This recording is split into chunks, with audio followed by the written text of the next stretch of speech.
Hey, what's up, everybody? It's Charles Advance. I want to welcome you guys to another episode of the Dreamers Pro Show, where we cover everything from sports, hot topics, classic debates, entertainment, and we give you guys a fresh perspective on things and how we see them. And we got a great show for y'all today. But before we get into it, please make sure you like the video and sub to the channel, and make sure you follow me on Instagram. My handle is CTABANZ. So Charles Barkley is back at it again, folks. Yesterday, we spent enough time talking about this whole Kawhi Leonard Clippers scandal, but today we're going to be talking about some other things. And Charles Barkley's back in the news.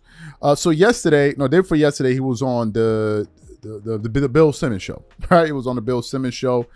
He was talking about a bunch of things, his new deal with ESPN inside the NBA. He was speaking about Luka Doncic being slim and all of those things, right? But then they get to the part where they started to, Bill Simmons actually brought up the new LeBron James commercial, right? So LeBron made a lot of headlines last week or this week, however you want to describe it, with his new Nike commercial, where let's just say a lot of people didn't like it.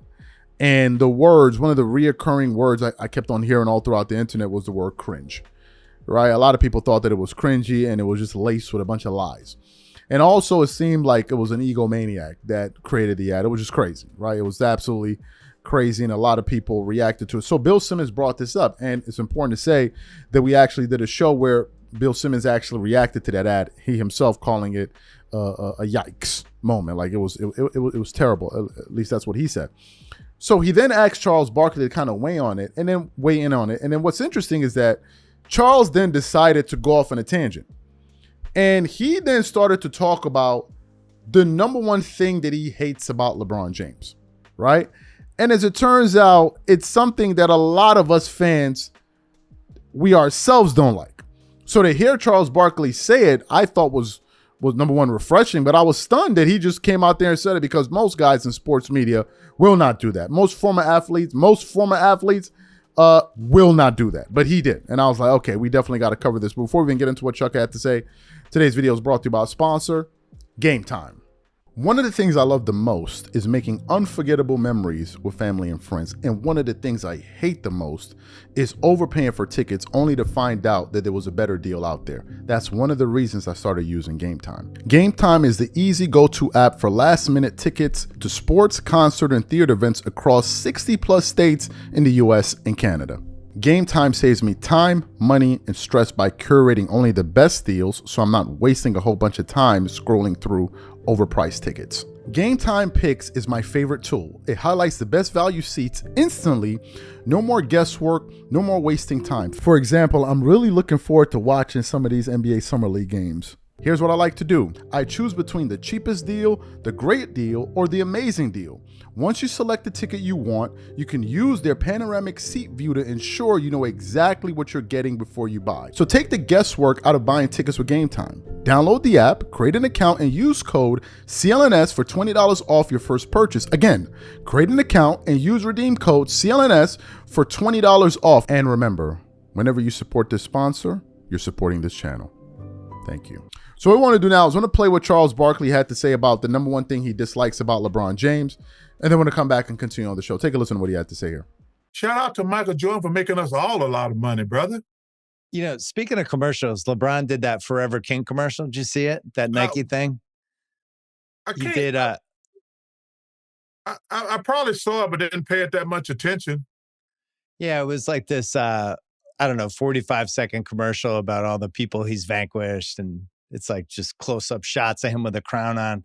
I think I don't really understand what his MO is. And if you talk about it, it's like, well, you're being critical. And it's like, this guy's one of the best players of all time. And it seems like that's the only thing I hate about LeBron. First of all, he's a great, great player.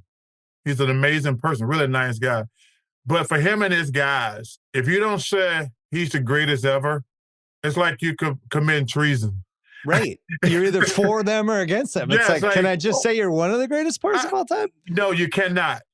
You cannot. If you do not say he's the greatest of all time, you're committing treason.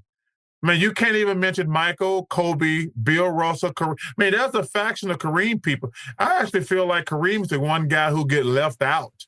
100% agree. Yeah. I mean, because nobody has a better career, high school, college, and pros than Kareem Abdul-Jabbar. Plus, he left 4 years at UCLA that he could have been in the NBA, just putting up stats, and he would have been one of the best guys. And but that's the only thing I don't like about LeBron and his guys. They're like, if you don't say he's the greatest thing since sliced bread, they hate you. And it's really sad. And it pisses me off when it happens too. But like, yo, man, it's just people's opinion. Because first of all, most of these young punks today in the public, they never saw Michael Jordan play. Right. They never, most of them never saw Kobe play. They definitely didn't see Kareem or Bill Russell play. But for some reason, this generation, you're being blasphemous saying LeBron. And listen. Excellent. So you heard what he had to say. So Charles is essentially saying this, that if you don't call LeBron James the GOAT, or if you're not constantly comparing him to Michael Jordan, then him and his camp will hate you. They'll absolutely hate you, which is one of the reasons why I was perplexed as to why Stephen A. Smith continues to kiss his butt. Don't get it twisted. Stephen A. Smith is still kissing LeBron James's ass. Don't get it twisted.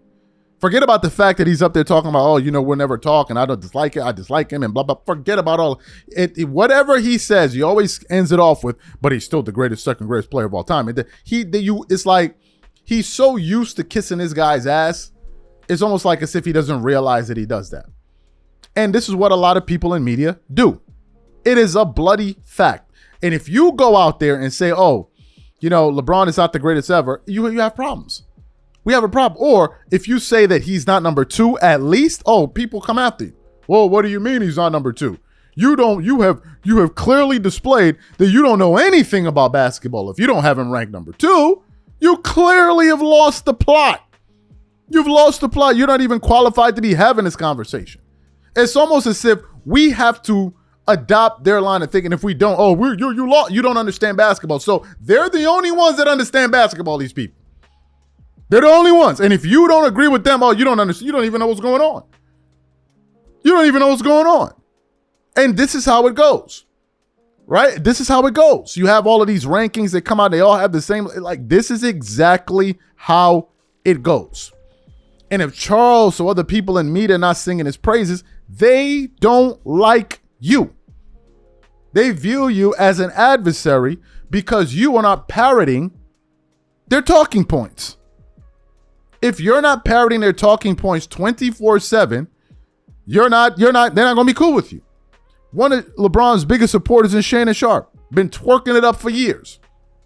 But do you remember when he was on ESPN First Take and he went to Stephen A. Smith's alma mater and they were reacting to the comments LeBron made about Miami, how like he would have been LeBron James no matter what? And then Shannon Sharp went out there and said that. Do you see the backlash that he received? What do you mean? You said, what do you mean? So you're no longer a LeBron fan? You're turning on him now? Is this what you're doing? You're turning on him now? A guy that has been twerking for a good 6 years.